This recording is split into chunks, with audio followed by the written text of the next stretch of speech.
नमस्कार, स्वागत है आपका। मैं आपके साथ अनुराग सिंह। दोपहर का नंबर 1 डिबेट शो ब्रह्मास्त्र आप देख रहे हैं।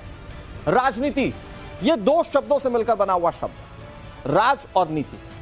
बहुत अच्छे शब्दों में समझें तो वो नीति जो नियम और कानून के आधार पर तय की जाती हो। लेकिन सवाल यह कि क्या आज के दौर में सियासत में रहने वाले माननीयों को यह नियम और कानून चाहिए? दर्शकों, यह चर्चा की शुरुआत क्यों हुई मैं आपको बताता हूं। दरअसल बीते मॉनसून सत्र में सरकार एक बिल लेकर आई। इस बिल के कानून बनने के बाद देश में यह नियम लागू हो जाता है कि कोई भी मंत्री, मुख्यमंत्री या फिर प्रधानमंत्री अगर जेल में 30 दिन तक रहेगा तो उसे पद छोड़ना होगा। सरकार कह रही है कि यह जरूरी है स्वच्छ और करप्शन फ्री सियासत के लिए। केंद्रीय मंत्री किरण रिजिजू ने स्वस्थ राजनीति को सपोर्ट करते हुए यह तक बता दिया कि पहले इस बिल से प्रधानमंत्री के पद को दूर रखा गया, लेकिन प्रधानमंत्री ने खुद इंसिस्ट किया कि पीएम पद भी इस बिल के दायरे में होना चाहिए। सरकार की मंशा अपने शब्दों में सरकार बयां कर चुकी है, लेकिन विपक्ष इस पर राजी नहीं। विपक्ष इसे सरकार का राजनीतिक हथियार बताने पर तुला हुआ है। इस बिल को जेपीसी के पास भेजे जाने का प्रस्ताव, इसे लेकर विपक्ष एकमत नहीं है। टीएमसी और समाजवादी पार्टी खुद को जेपीसी से अलग कर चुके हैं, लेकिन सवाल यह कि विपक्ष का डर क्या वाजिब है? क्या यह राजनीतिक हथियार के रूप में इस्तेमाल किया जाएगा यह बिल जब कानून बन जाएगा तो सत्ता पक्ष की ओर से, या फिर विपक्ष राजनीतिक शुद्धिकरण चाहता ही नहीं है? सवाल यह भी है। रिपोर्ट आप देखिए।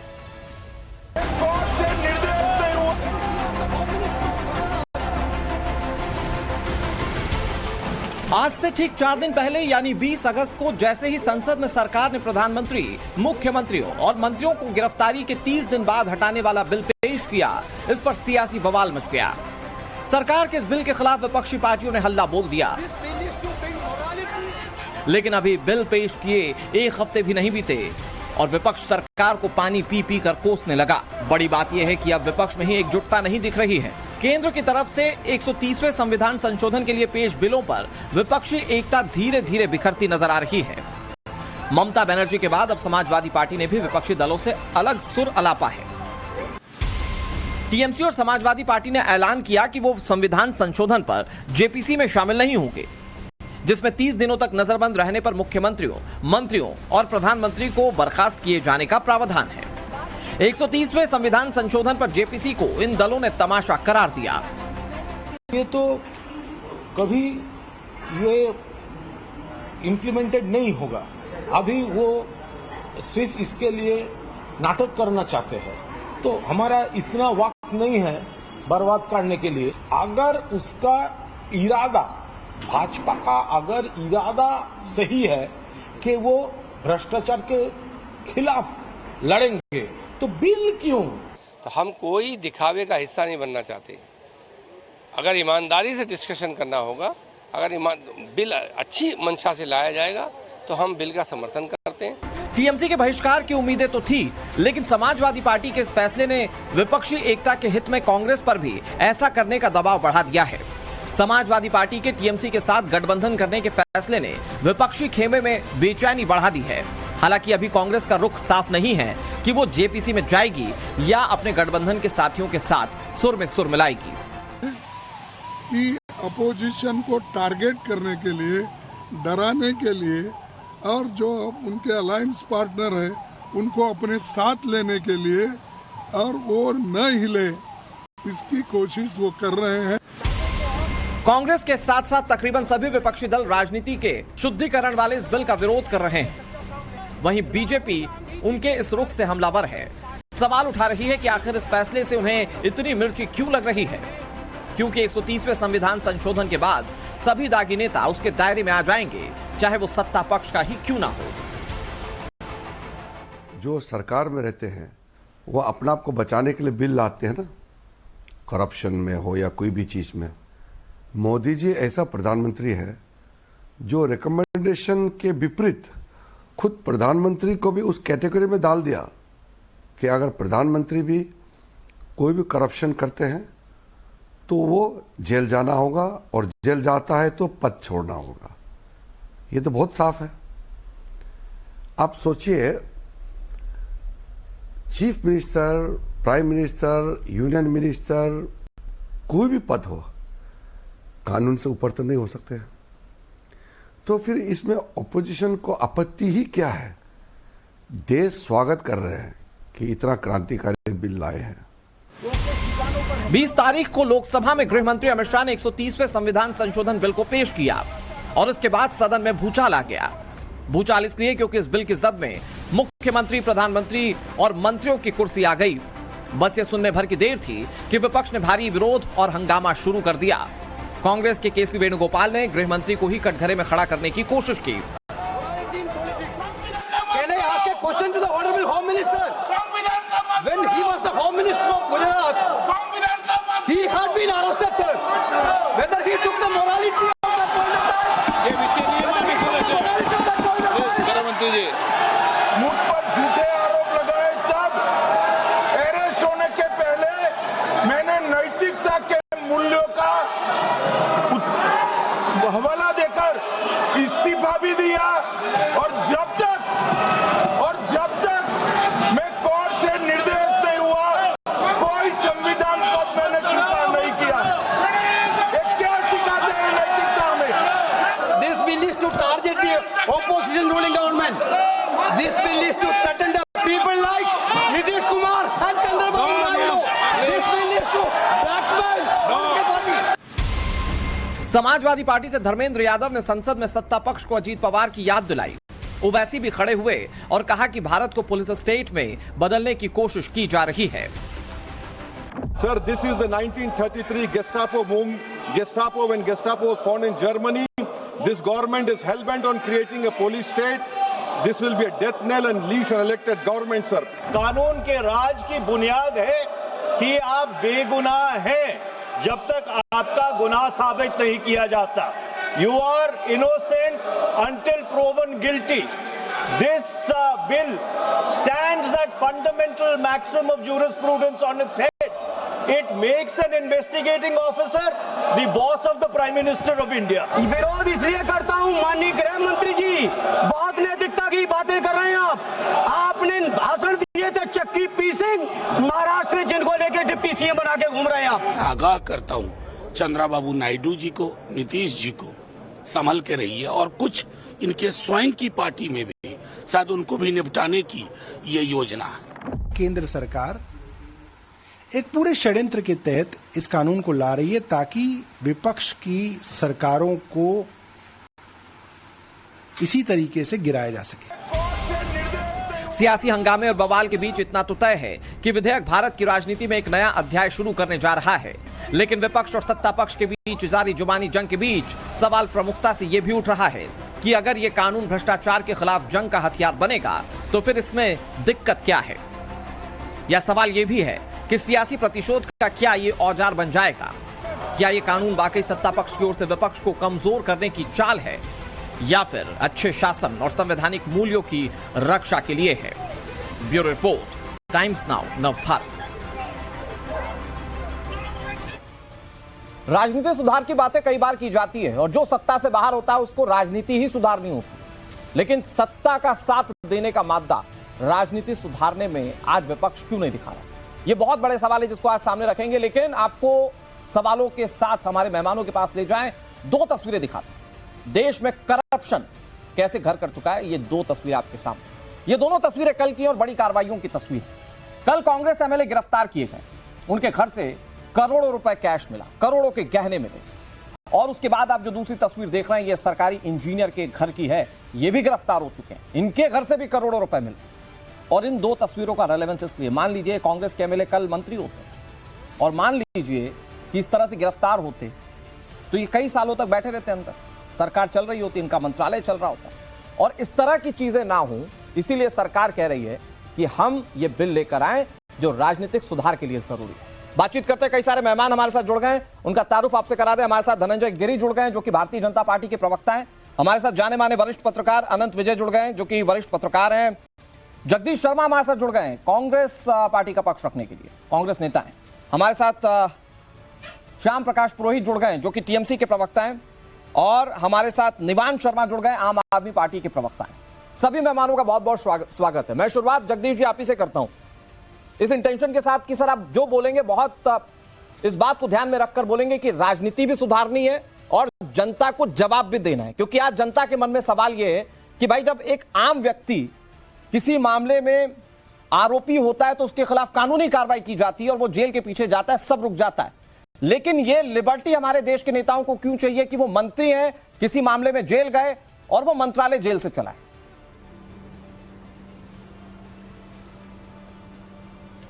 अनुराग जी, सबसे पहले तो मैं बताना चाहता हूं कि सारा खेल नैतिकता और अंतरात्मा का है जी। हमारा इतिहास रहा है, जब किसी भ्रष्टाचार में नाम आता तो कांग्रेस का मंत्री रिजाइन दे देता था। ये इतिहास इन्होंने खत्म कर दिया है।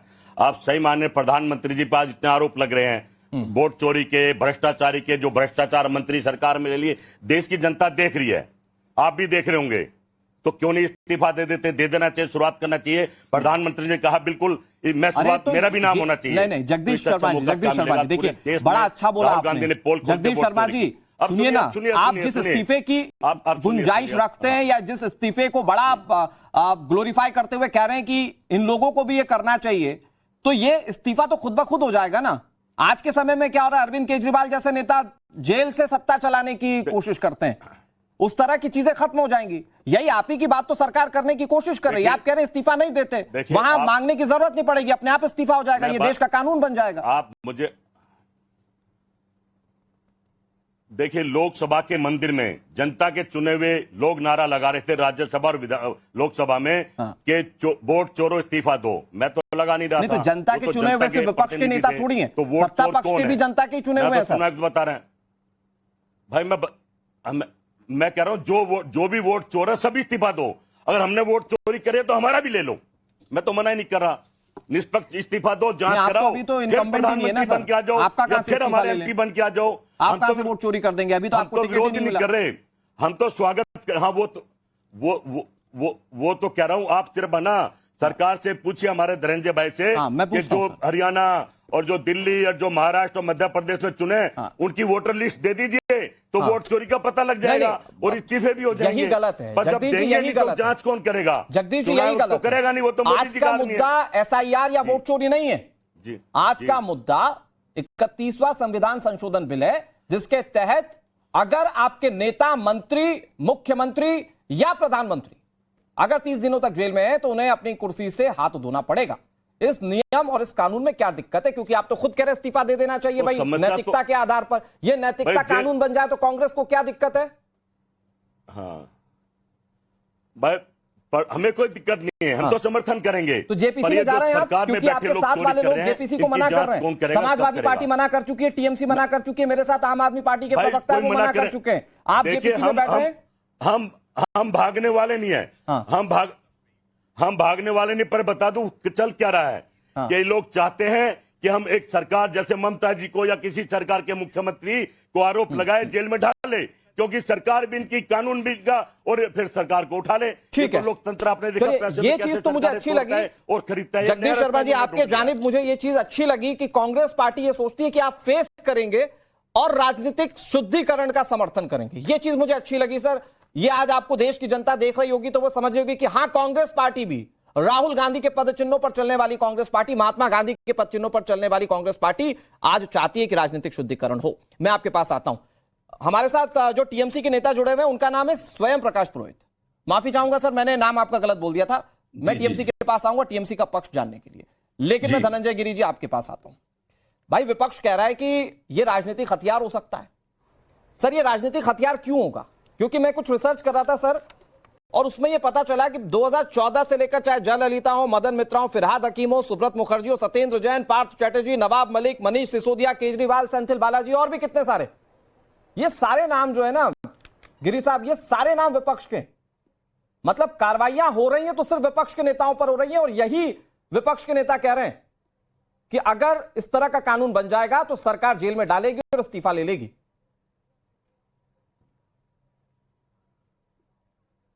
अनुराग जी, आपने कुछ नाम गिनाए राजनीति में नेताओं के जी, मैं उसके पहले के कुछ नाम गिनवा देता हूं आपको। जयललिता, उन पर केस चला, जेल गई। लालू प्रसाद यादव, उन पर केस चला, जेल गए। समाजवादी पार्टी डिस्प्रोपोर्शनेट इनकम का केस चला, जेल गए। सुखराम पर केस चला, कांग्रेस के नेता जेल गए। इस सब पे हम कहां थे? कहां हम सरकार में थे? क्या हम सरकार में थे कभी? हम सरकार में उस समय थे ही नहीं। तो जो भ्रष्टाचारी थे उन पर केस चला, वो जेल गए।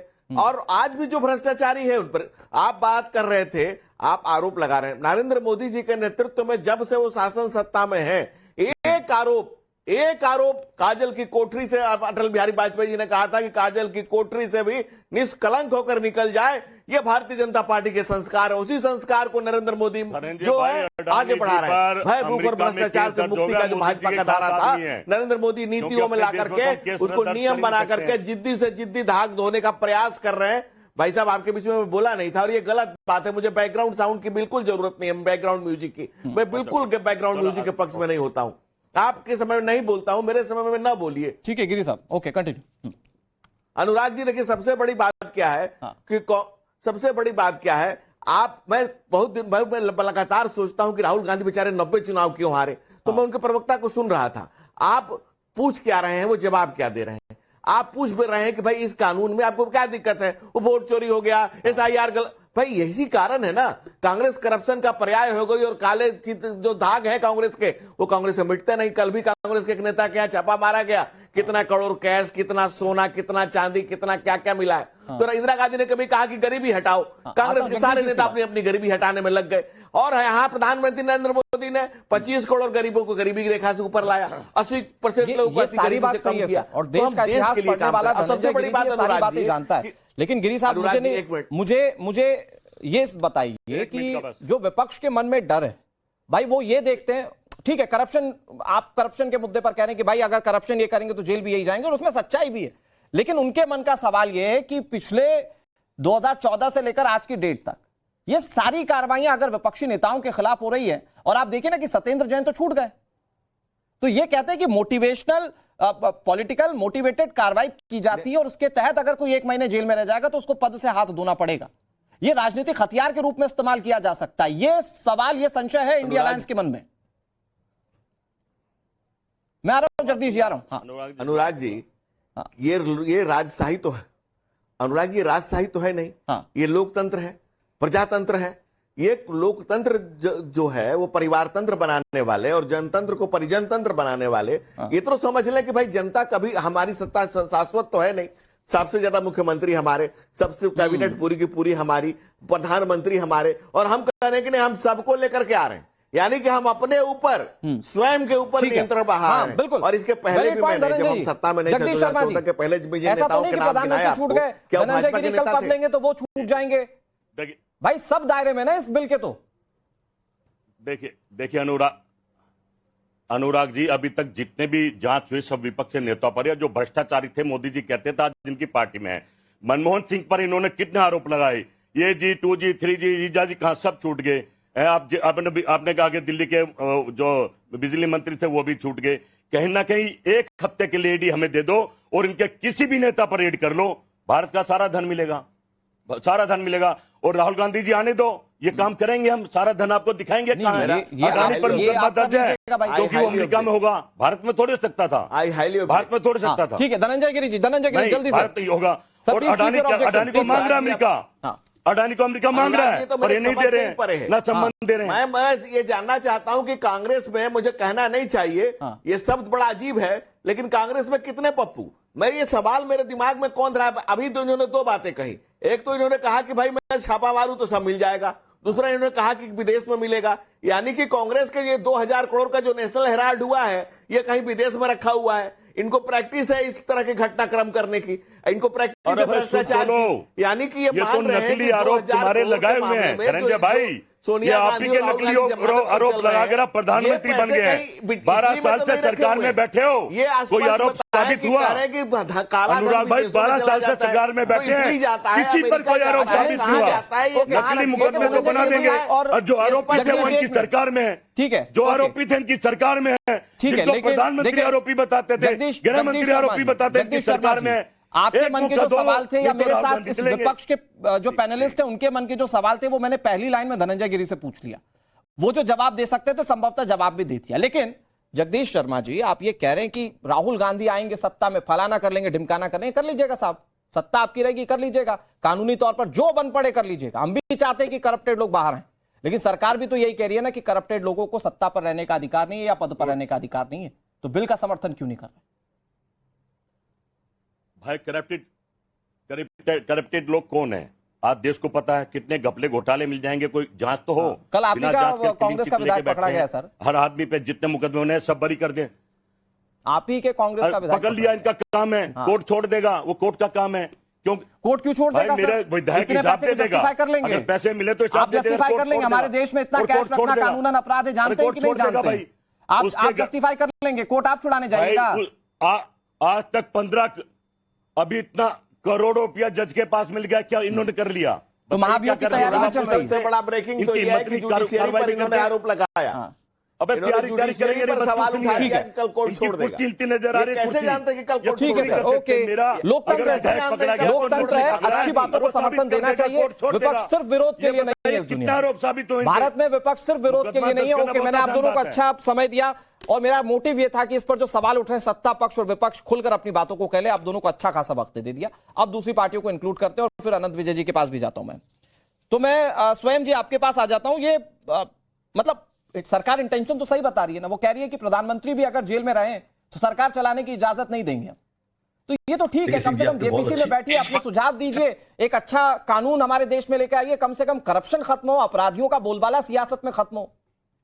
जी, मुझे थोड़ा समय दीजिएगा आपकी बातों का जवाब देने के लिए अनुराग जी। ये एक वीडियो में दिखा रहा हूं अपने टीवी चैनल में, दर्शकों को दिखाइए।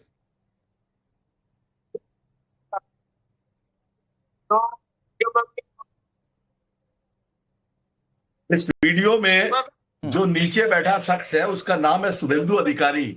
प्रधानमंत्री जी के साथ मंच साझा कर रहा, रुपये लेते हुए वीडियो है। इसका नाम शुभेंदु अधिकारी है। हेमंत बिस्व शर्मा मुख्यमंत्री है आसाम का, जिसको चोर अमित शाह ने खुद कहा था। और अजित पवार कहां बैठे ये आपको भी पता है कि उनकी खजाचे महाराष्ट्र की चाबी पकड़ा दी, जिसको प्रधानमंत्री जी 70,000 करोड़ का चोर बोलते हैं। तो ये जो विपक्षी पार्टियों पे सिर्फ एक लोग तानाशाही रवैया अपनाना है, उसके लिए ऐसा देखिए SIR में तो ये हार गए। सुप्रीम कोर्ट की बात माननी पड़ी जो विपक्ष की बात थी। विपक्ष क्या है और मीडिया क्या है कि सच्चाई जो है, जो जनता की मांग है, वो दर्शकों को और देश की जनता को पता होना चाहिए। मगर पार्लियामेंट में जो खेला हो रहा है, 240 MP की ये सरकार है जो 2 बैसाखियों पर टिकी हुई है। एक है TDP आंध्र प्रदेश के चंद्रबाबू नायडू, दूसरे है बिहार के नीतीश कुमार। दोनों की अवस्था आप देख लीजिए कि वो कब चले जाएंगे इनको डराने के लिए।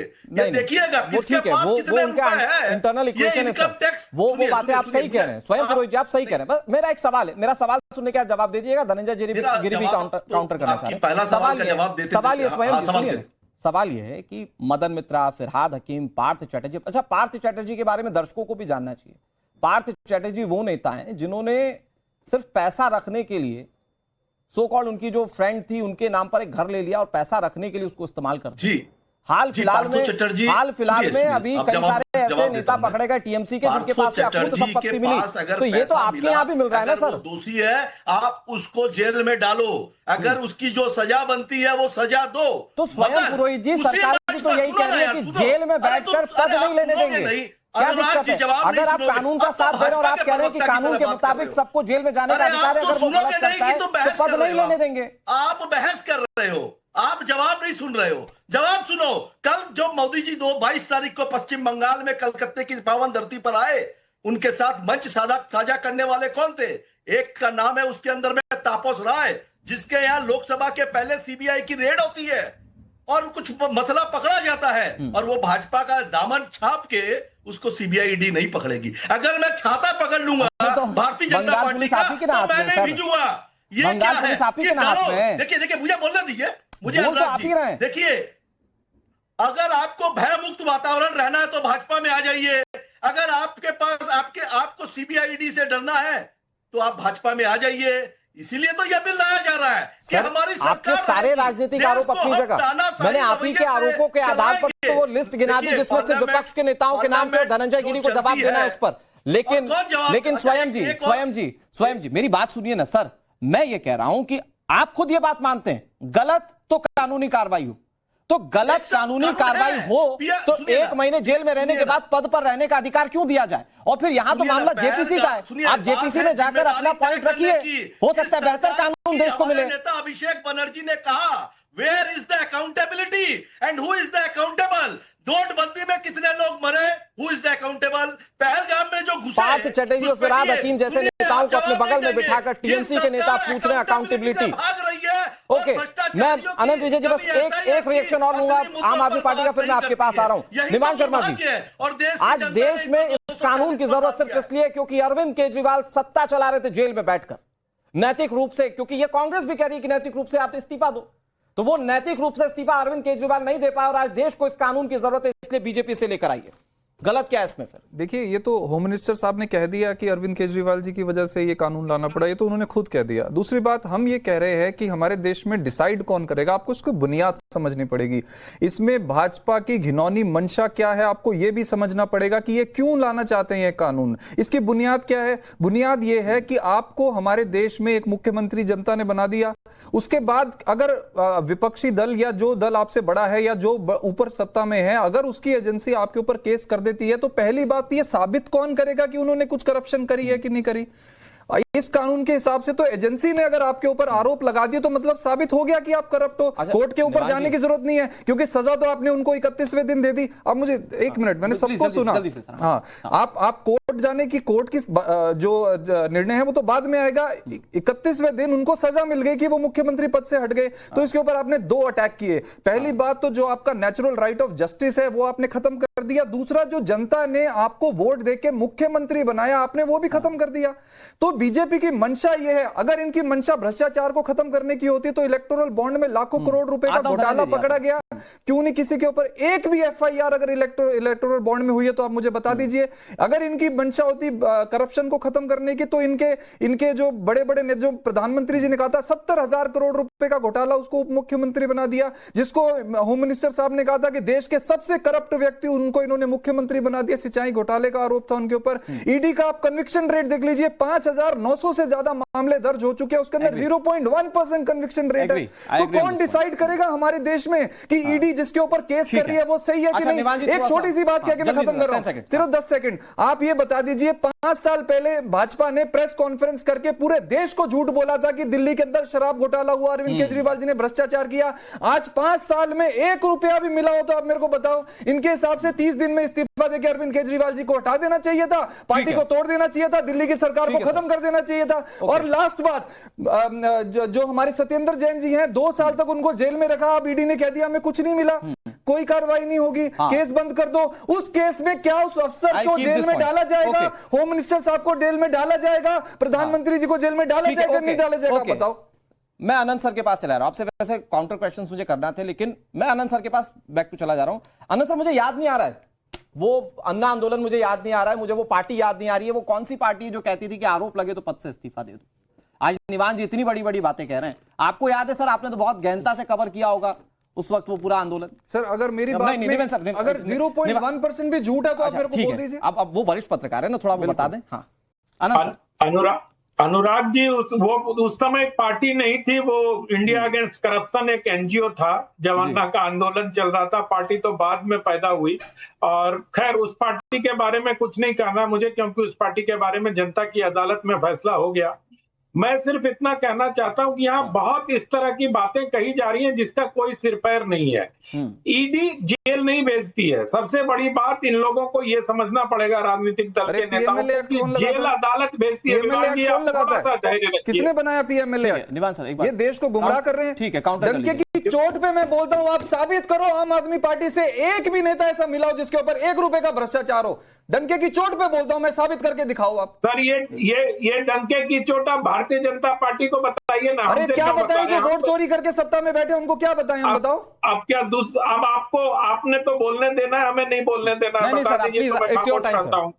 निवान जी, थोड़ा सा वेट कर लीजिए। Okay Anand sir, please continue. इतना उत्तेजित होके भी दिल्ली की जनता ने आपको नकार दिया, तो उत्तेजना का कोई असर होता नहीं है। देश ने देखा कैसे 50-50 हजार वोट काटे भाजपा ने। ठीक है सर, ठीक है, ठीक है, मैं चोरी करके जीती है, जनता ने नहीं नकारा। मैं सिर्फ ये कहना चाह रहा हूं, सड़कों पे है। अरविंद केजरीवाल जी को याद कर रही है जनता कि ये कौन चोरी करके आ गए हमारे शहर पे। थोड़ा सा सुन लेते हैं, ठीक है? Anand sir please, it's your time. मैं सिर्फ ये कह रहा हूं अनुराग जी कि देश की जनता को ये जानना चाहिए कि नेताओं को ये प्रिविलेज क्यों मिलना चाहिए, उनको 30 दिन जेल में क्यों छूट मिलनी चाहिए। अगर आप लोक सेवक हो और अगर कोई भी सरकारी कर्मचारी पकड़ा जाता है 48 घंटे जेल के अंदर रहता है, वह स्वतः सस्पेंड हो जाता है। इन नेताओं को 30 दिन की छूट क्यों? मैं तो कहता हूं इनको 24 घंटे के अंदर अगर इनकी गिरफ्तारी होती है तो इनको पद छोड़ देना चाहिए। इनके क्या सुरखाव के पर लगे हुए हैं नेताओं को? इनके क्या तमगा मिला हुआ है कोई देशभक्ति का कि अगर ये जेल जाते हैं, जो कि लोक सेवक को, जनता को, आईएएस ऑफिसर, आईएफएस ऑफिसर को नहीं मिला हुआ है? तो ये डिस्पैरिटी क्यों? ये तो संविधान का उल्लंघन है। मुझे लगता है कि जेपीसी को इस पर विचार करना चाहिए कि नेताओं पर भी वही चीज लागू हो जो लोक सेवक पर लागू होती है। राजनीतिक कॉन्सिक्वेंस समझाइए कि पार्टियां तो जेपीसी से भी भाग रही। भाई हम जितना समझते हैं जेपीसी का मतलब यह है कि सांसदों की एक कमेटी बनेगी जो खुद अपने सुझाव देंगे, और सुझाव देंगे तो बेहतर कानून देश को मिलेगा। क्यों भागना भाई आपको इस तरह के कानून से? क्या राजनीति में स्वच्छता नहीं चाहिए राजनीतिक पार्टियों को? और अनुराग जी, ये बात तो गृह मंत्री ने मतलब संसद से निकलते हुए कही कि अगर किसी के सुझाव अच्छे होंगे और सबकी सहमति बनेगी, इसलिए जेपीसी में भेजा जाता है कि सरकार से अगर कोई अच्छी चीज छूट गई हो और दूसरे दलों से आए और उस पर सभी सांसदों की सहमति बने तो उसको शामिल किया जा सके। और हमारे संसदीय लोकतंत्र में ऐसे अनेक उदाहरण हैं जहां बिल को इस संसदीय कमेटियों में भेजा जाता है, तो सुझाव आते हैं उसको उसमें शामिल किया जाता है। ठीक है, मैं सिर्फ इतना कहना चाह रहा हूं कि ये बिल लाना इसलिए भी आवश्यक है, इसको अरविंद केजरीवाल को जोड़ने की बजाय मुझे तो कांग्रेस पार्टी पर भी तरस आता है कि जिस पार्टी के नेता ने, इतनी स्वच्छ छवि वाले नेता ने प्रेस क्लब में 2 साल के ऑर्डिनेंस का विरोध किया था, वो लोग आज समर्थन कर रहे हैं, वो लोग आज इसके विरोध में चले गए। उस समय मनमोहन सिंह जी ने लालू यादव को बचाने के लिए एक ऑर्डिनेंस लाया था केंद्रीय कैबिनेट से पास होकर, जिसको राहुल जी ने प्रेस क्लब में सरेआम उसको ठुकरा दिया था और कहा था कि ये फाड़ डालने योग्य है। आज वही पार्टी अगर वही कानून इस सरकार लेके आ रही है तो क्या किसी राजनीति के तहत उसका विरोध कर रहे हैं? ठीक है सर, मैं तो कह रहा हूं कि राहुल जी का ये 360 डिग्री जो चेंज है वो देश की जनता देख रही है। सर बेसिकली ये देश में सियासत का वो पहलू है कि जब अपने पर आता है तो नैतिकता झाड़ता है व्यक्ति, जब दूसरे पर आता है, मसलन अब आप देखिए ना कि यही लालू प्रसाद यादव कैसे बड़ा विरोधी हुआ करते थे कांग्रेस पार्टी का एक वक्त से जब खटपट हो गई थी, और उसके बाद आज साथ मिलकर बिहार का चुनाव लड़ रहे हैं। जगदीश जी आ रहा हूं, एक मिनट, एक सवाल के साथ आऊंगा। जगदीश जी सवाल के साथ आऊंगा, चूंकि आपने ये कहा कि जेपीसी एक्सेप्ट करने में कोई दिक्कत जरूरी है। जगदीश जी मैं आपको पूरा वक्त दूंगा। धनंजय गिरी भी बहुत धैर्य के साथ सुन रहे हैं, ठीक है। एक छोटे छोटे सवाल मैं टीएमसी और आम आदमी पार्टी से जानना चाहता हूं, क्योंकि ये जेपीसी से खुद को बाहर कर रहे हैं। तो स्वयं पुरोहित जी, निवान जी इसके बाद स्वयं पुरोहित जी, सरकार को सुझाव देने में क्या दिक्कत है? क्यों बचाना बागी नेताओं को? भाई देखिए हमारा स्टैंड क्लियर है। ये जो जेपीसी वगैरह है ये सब एक बहकावे में डालने के लिए है। इनको तो अपनी मनमानी करनी है। आप सोचिए, इलेक्शन कमिश्नर ऑफ इंडिया को chief justice of India selection committee में रहते थे, इन्होंने हटा दिया। इनको तो लोकतंत्र को खत्म करना है। ये लोग संविधान को नहीं मानते हैं। इन लोगों ने क्या किया स्वयं जी? नहीं आप नहीं, जेपीसी में जाके होगा क्या? आपका सांसद रहेगा, वो सुझाव देगा, विपक्ष के सांसद रहेंगे, वो सुझाव देंगे। उनके पास अगर नंबर होगा, सुनिए, उनके पास नंबर होगा, वो पास करा लेंगे। अहंकारी सरकार है। अरे सर, जेपीसी में नंबर से पास नहीं होता ना सर, सुझाव दिए जाते हैं, सुना जाता है। तो ये अमित शाह और नरेंद्र मोदी के सामने में सुसाइड कर लेते अगर रावण जिंदा होता। इतनी अहंकारी सरकार है ये। धनंजय गिरी जी सुन रहे हैं, वो जवाब देंगे। ओके निवान जी, प्लीज। देखिए हमारे स्वयं जी आ रहा हूं फिर से। मैं केवल एक बात कहना चाहता हूं कि हमारे देश में ज्वाइंट पार्टी मीटिंग्स की क्या वैल्यू है? कितनी मीटिंग्स पे प्रधानमंत्री जी गए? पहलगाम के बाद जो ज्वाइंट पार्टी मीटिंग, जो देश के लिए सबसे महत्वपूर्ण मीटिंग थी, उसको छोड़ के प्रधानमंत्री जी बिहार में रैली कर रहे थे। तो क्या वैल्यू है इन ज्वाइंट पार्टी मीटिंग्स की? इसमें बीजेपी सुनती है किसी पार्टी की? बीजेपी हमारे देश में नहीं सुनती। जेपीसी तो पर्टिकुलर बिल के लिए बैठाई जाती है, जिसमें सांसद नियुक्त किए जाते हैं कमेटी में, और वो ये तय करते हैं कि ये बिल का स्वरूप क्या होना चाहिए। किसी भी क्या दिक्कत है आपको इस पर सुझाव देने में? क्या दिक्कत है? क्यों बचाना है आपको किसी भी संवैधानिक एजेंसी का आज बीजेपी ने बेड़ा गर्क कर दिया है। कोई भी संवैधानिक एजेंसी जो है वो न्यूट्रल काम नहीं कर रही। और दूसरी, आप पार्टियों की बात कर रहे हैं, आप कह रहे हैं अरविंद केजरीवाल जी को इस्तीफा दे देना चाहिए था। जिन्होंने इस्तीफा दिया उनकी पार्टी का क्या हाल हुआ आपने देखा? हेमंत सोरेन जी ने इस्तीफा दिया, आज चंपन सोरेन जी कहां पर? आप ही कहते थे आरोप लगने पे छोड़ देना चाहिए पद। मैं तो कह रहा हूं आपकी बात को कानून बना दी बीजेपी, आपको लेकिन सत्ता में कौन है? तानाशाह सत्ता में। मतलब आप बोलेंगे तो ठीक है, ये कानून का रूप ले लेगा तो दिक्कत है, आप बोलेंगे तो बड़ा फैंसी लग रहा है कि नहीं भाई ये सुधारने आए पूरे समाज को। मैंने तो आपके सामने तथ्य रखे हैं ना, आप तथ्यों पे मुझे गलत कर दो, कहने से क्या होगा? मैंने तथ्य रखे, आप तथ्यों में गलत करो। एक बात कहकर खत्म कर रहा हूं। आज हेमंत सोरेन जी के साथ चंपेन सोरेन जी जो मुख्यमंत्री बने उन्होंने इस्तीफा दिया, वो कहां है आज बीजेपी में? आज शिंदे जी कहां है बीजेपी में? आज जो भी नेता जिनकी पार्टी इन लोगों ने इस्तीफा दिलाया, उनकी पार्टी के सिंबल तक चोरी कर लिए इन लोगों ने।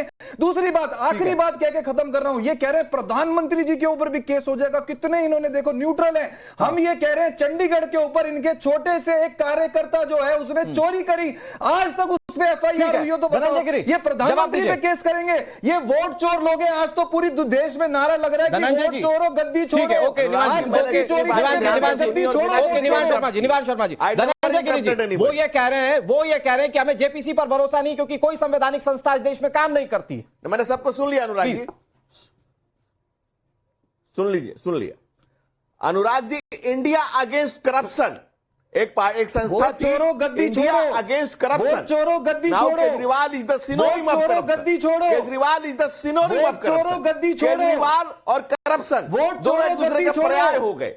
आप तुम्हें मालूम है तुम्हारे बारे में क्या कहते हैं लोग? ये नारेबाजी से दर्शकों को समझ नहीं है। जब नाम केजरीवाल का सुनते हैं लोग, दिल्ली की जनता कहती है कि आप काम लेके आना चाहिए, जैसे मुख्यमंत्री जो जनता का चुनाव निवान जी एक मिनट, धनंजय गिरी जी वेट, निवान जी सुनिए ना मेरी बात। ये वोट चोरी किया है उसी के लिए तो कानून है, पकड़े जाएंगे, सलाखों के पीछे जाएंगे, गद्दी छोटी पड़ जाएगी। लेकिन प्लीज मुझे ये नहीं लगता, अब ठीक है आपने अपनी बात कह दिया, थोड़ा एग्रेसिवली कह दिया, कोई बात नहीं, लेकिन बोलने दीजिए। धनंजय जी आपको जवाब देना, आप सत्ता में बैठे हुए हैं, कैसे आप भरोसा कैसे दिलवाएंगे कि जो सब कुछ हो रहा है वो फेयर इनफ होगा? It's your time sir. नहीं अनुराग जी देखिए, हम सरकार में भी है, सरकार में भी है और सरोकार में भी है और जन सरोकार में भी है, और 5-5 साल के चुनाव में सर झुकाना पड़ता है जनता के कदमों में। सियासत में भी हाथ सरदारी नहीं आती। इसीलिए मैंने कहा कि India against corruption from Kejriwal is the synonym of corruption. ये दिल्ली की जनता ने इनको दिल्ली से बाहर ऐसे नहीं किया। जब एक करप्शन का पर्याय हो गया, तुम्हें मालूम है तुम्हारे बारे में क्या कहते हैं लोग? अरे दोनों हाथ से काम बंद करते हैं जब केजरीवाल सुनते हैं लोग। बाप रे बाप, दिल्ली की जनता कहती है कितना इमाम, बकस दो प्रभु, बकस दो। इतना भ्रष्टाचारी कैसे हो सकता है? ये दिल्ली में कॉमन है। आप चौक चौराहे में, गलियों में, बाजारों में, लेकिन धनंजय जी और पंजाब में भी ठीक है, पंचर हो चुके हैं। धनंजय तो गलत बात है Anurag ji, this is too much. Now I will disturb your complete. Sir मैं माफी मांगता हूं, असल में स्टूडियो में इसलिए हम चाह के भी आवाज उनकी कम नहीं कर ये कैसे बोल देंगे अरविंद केजरीवाल जी को भ्रष्टाचारी? क्या सबूत है इनके पास? ठीक है, वो जवाब ले लीजिए, रोज झूठ बोल, जवाब ले लीजिए सर जवाब धनंजय जी, धनंजय जी एक मिनट एक सवाल पूछ लेने दीजिए मुझे। धनंजय जी दरअसल मैं सवाल इस जानिब समझना चाह रहा हूं आपसे कि सत्येंद्र जैन के केस में मान लीजिए कि अगर वो मंत्री है और अगर वो 30 दिन में सत्ता छोड़ देते या उनको पद छोड़ना पड़ता तो बाद में तो वो बरी हो गए। इस तरह के केसेस है और इसलिए विपक्ष डरा हुआ है। जवाब दीजिए, कोई नहीं बोलेगा आपके बीच में। हाँ नहीं, एक बात समझिए कि डरा हुआ क्यों है? भ्रष्टाचार किया है, जो किया है, जो बोयागा सो पाएगा, तेरा किया आगे आएगा। दूसरी बात आप उठा करके देखिए अरविंद केजरीवाल को, केजरीवाल करप्शन का पर्याय सिनोनिम्स केजरीवाल है। फिर दिल्ली की जनता की अदालत में डिसीजन हुआ, साबित नहीं हुआ, जनता की अदालत ने कहा, सुनने के बाद ये कहा इस बहस में जवाब नहीं मिलेगा ना सर। धनंजय जी अरे केजरीवाल से बड़ा झूठा मुझे देश में खोज के दिखा दो। अरविंद केजरीवाल से बड़ा झूठा राजनीतिक इतिहास में, और अरविंद केजरीवाल से ज्यादा लिखित माफीनामा मांगने वाला मुझे व्यक्ति खोज के दिखा दो, मैं जो कहूँगा मान लूंगा। अरविंद केजरीवाल से बड़ा करप्ट और अरविंद केजरीवाल से बड़ा लिखित माफीनामा मांगने वाला जगदीश शर्मा, अरविंद केजरीवाल का वर्ल्ड रिकॉर्ड है। सिर्फ भारत नहीं, जगदीश शर्मा, दुनिया के राजनीतिक इतिहास में सबसे ज्यादा माफीनामा लिखने वाला का नाम है अरविंद केजरीवाल। भ्रष्टाचार का पर्याय अरविंद केजरीवाल, भ्रष्टाचार का पर्याय अरविंद केजरीवाल। ठीक है सर, जगदीश शर्मा जी जल्दी से की जनता ने आपकी सरकार वोट छोड़ो, गद्दी छोड़ो। अनुराग जी, आप मुझे सबसे अच्छे पत्रकार लगे। आप चोर से भी पूछते हो चोरी की, पकड़ा क्यों नहीं? भाग केजरीवाल भाग। अच्छे पत्रकार है। एक पत्रकार जो बैठे आपके बीच में, उन्होंने लालू की बात करी, केजरीवाल की बात करी, मनमोहन सिंह की बात करी, और क्या मैं कह रहा हूं उन्होंने क्यों नहीं बात करी? अडानी की क्यों प्रधानमंत्री की बात नहीं करी? क्या झूठे चोरों को पार्टी में मिला लिया? क्यों अमित शाह की बात नहीं करी? क्या चोरों को पार्टी में मिला लिया? ठीक है, एक पत्रकार का भी धर्म है देश को बचाने का। सबका धर्म है सर, और सबका धर्म राजनीतिक रूप से ये भी है कि वो राजनीतिक शुद्धता का ध्यान रखे। बहुत माफी के साथ रोक रहा हूं आप